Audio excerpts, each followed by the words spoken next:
On this episode, I do a tribal dance, I rub a doggy,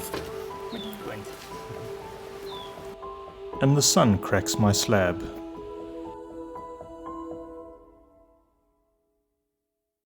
How's it, and welcome to my last working project of 2023, where I will build a Boma fire pit in this section for a client. I started out by placing a rock in the center and placed rocks at various points with a radius of 600 millimeters to give me my circumference to dig for the foundation. Nice shoes, by the way.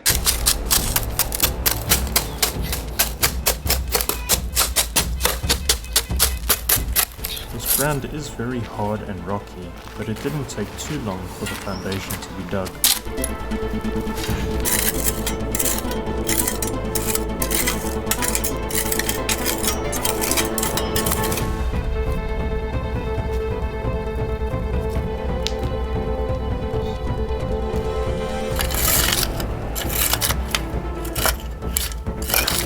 Then, after smoothing over the ground, I checked the level, which was perfect.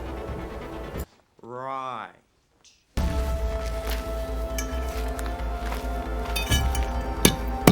Now I'm just compacting to ensure that the foundation remains firm, and then I got into the spirit of a tribal dance.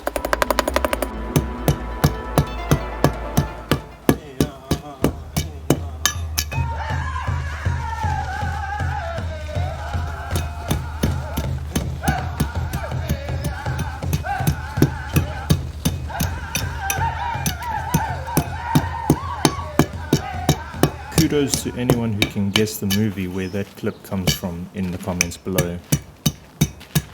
If you're wondering what was the point of me checking the level the previous time, it was just to get a rough idea on the lay of the land to prepare myself for where I can expect to bring the level up. A little bit that side.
Now that I was happy with the ground level, the next step was to mix the ingredients for the concrete slab, which I mixed at a ratio of 1:3.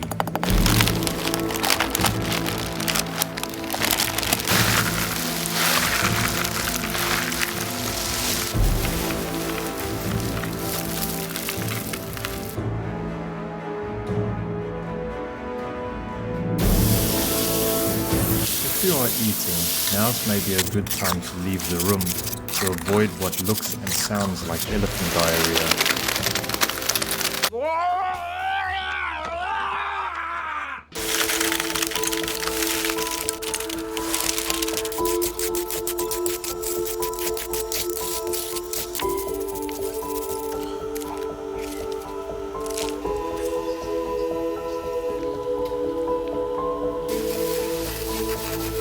It's always good practice to clean your tools after use, but I also needed to spray off due to the temperatures in Wellington that make any outdoor task more tiring than it is, as you can tell.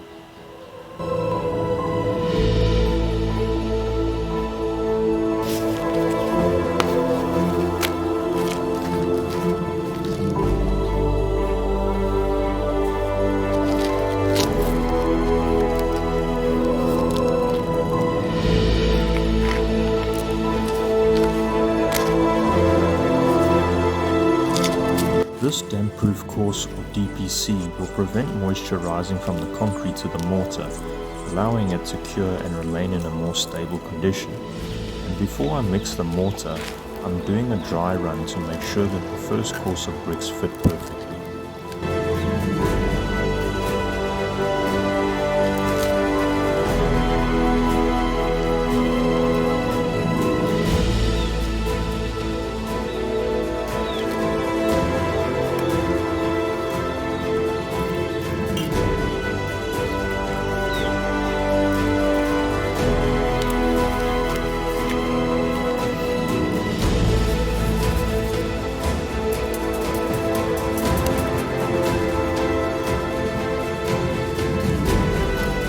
Some might argue that because I moved the fish line, I've disrupted the level, but I ensured that the first brick was sitting just below it and then transferred the level to each consecutive brick with the spirit level.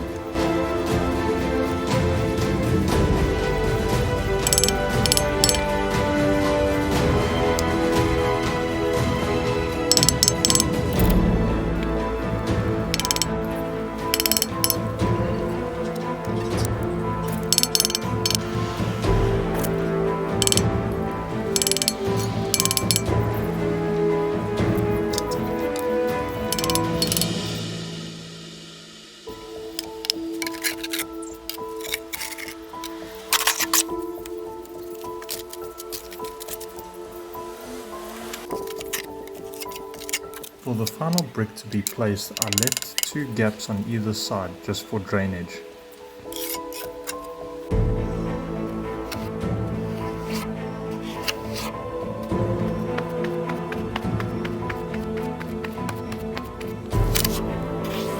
Now for the fun part.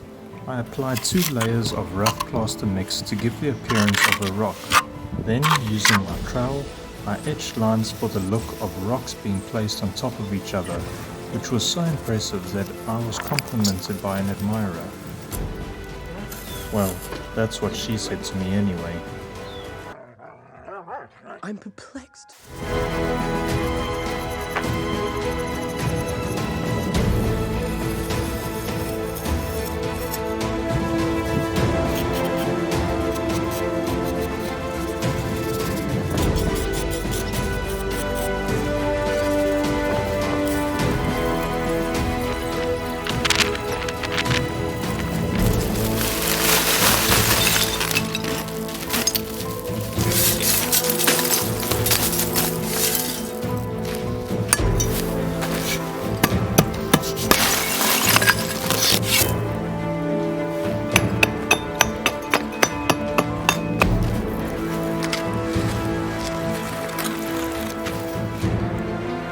This ended up being one of those days where the weather app gets it wrong, and it ended up being a lot hotter than guesstimated. So when I finished laying the slab in the morning, I thought it was happy trails.